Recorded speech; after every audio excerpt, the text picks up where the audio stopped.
Armstrong's Concert, Khartoum, ABBA, 1960. Emerging from the airport in Khartoum, I told the taxi driver Hotel Victoria, but without a word, with no explanation or justification, he took me to the Grand. It's always like this, explained a Libyan I met here later. If a white man arrives in the Sudan, they think he must be an Englishman. And if he is an Englishman, then naturally he must be staying at the Grand.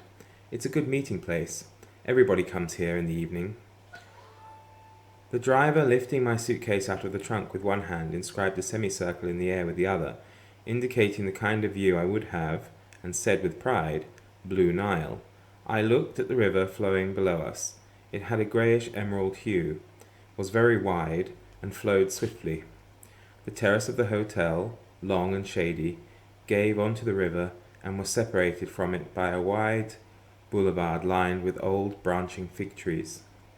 A ceiling fan whirred in the room to which the porter led me, but its blades did not cool, merely churned the hot air about. Gosh, that's really relevant at the moment. It's a furnace in here. Yes, it is. Sorry.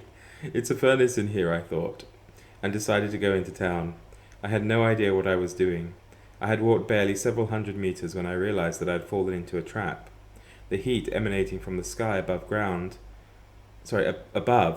me against the asphalt. My head was pounding and I was short of breath. I felt unable to walk further, yet I also realized that I lacked the strength to turn back.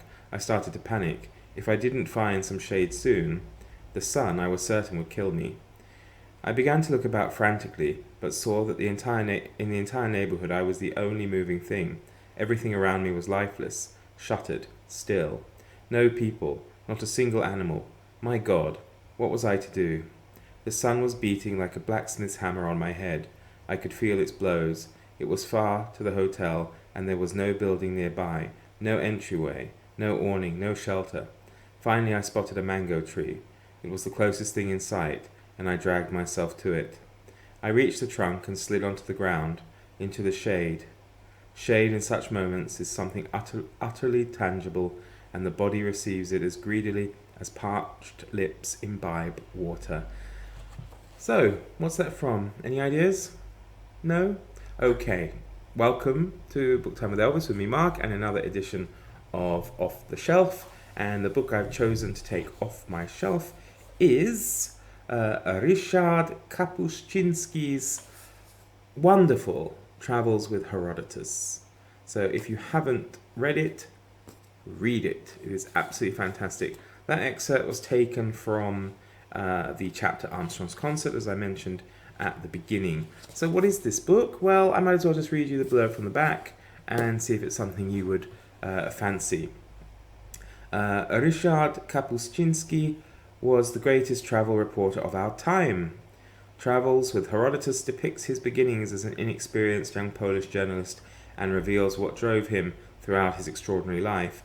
At every encounter with a new culture, whether Indian, Chinese, or African, he plunges in, curious and observant, thirsting to understand its history and its people. Everywhere and always, he has with him his travelling companion, The Histories by Herodotus.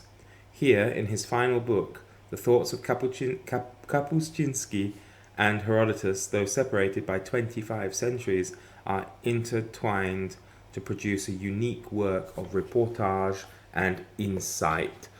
Wonderful book. Can't recommend it enough. Check it out. There we go. That was today's Off the Shelf. Thank you so much for watching. See you next time. Bye for now.